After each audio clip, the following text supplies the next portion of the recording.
Hello, and welcome to my personal fitness training presentation on flexibility. My name is Issa, and I will be your host for today. Before we get started, we got to know what the problem with our client is. Now, our client has 4 key areas that are marked out that are leading us to believe that she has pronation distortion syndrome. And an easy way to solve pronation distortion syndrome would be to balance out the muscles. Now, how to balance out the muscles? Well, corrective flexibility training is a very easy way to go about it. Before we get started with that, first we're going to need a victim, or I mean a client. 2, we're going to need a foam roller, and 3, we're going to need an open space.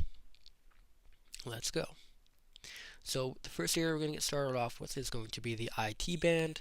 And to roll out the IT band, what we need to do is position our body over top of the foam roller with our the middle of our IT band directly on top of it. And we're going to use our opposite leg to help us push our body up and down to find that tender areas and help us release some of that tension that we might feel inside of our leg. Now we're going to hold into these tender areas at least 30 seconds, maybe a little bit longer, maybe a little bit less, depending on how uncomfortable it might feel or how easily you get rid of your discomfort. So next thing we're going to do is talk about the gastrocnemius. The gastrocnemius is pretty much a fancy word for your calf and your soleus. So right now what we've done is we've positioned the middle of our gastrocnemius over top of the foam roller, and we've put the other leg on top of it to help us add on a little bit more weight. And I'm holding myself up using my hands to really put as much pressure as I possibly can right on top of it. And I'm just rolling my body forward and back until I find a nice sweet spot and holding there for 30 seconds. And same thing we did with the IT band. Moving on to the adductors. So working with the adductors, we gotta first start off in a prone position with the middle of our adductors over top of the foam roller.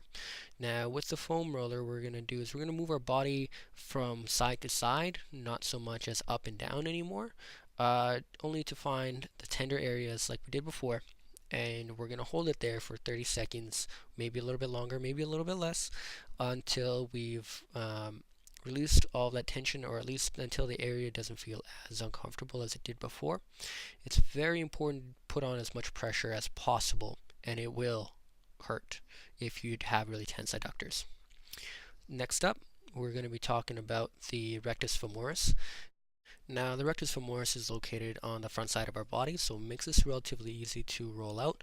All we're going to do is we're going to put ourselves on our elbows, and we're going to locate our femur right on top of the foam roller while we're facing the ground. And we're going to position it relatively in the middle of it, and then we're going to roll up and down until we find a nice tender spot. From that tender spot, we're going to hold there for at least 30 seconds, or at least until the tension is done, or at least the tension is gone.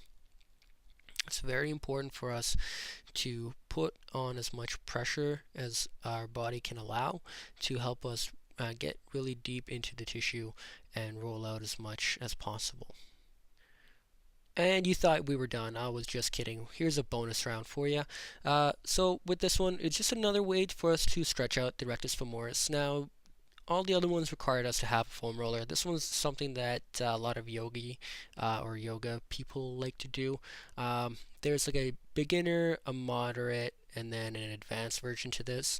I'm not really going to go over the entire thing, but essentially all we need to do is sit down with our body over top of our heels, and we're going to lean back. Now, for some people, they might not even be able to get into this position, and that is okay.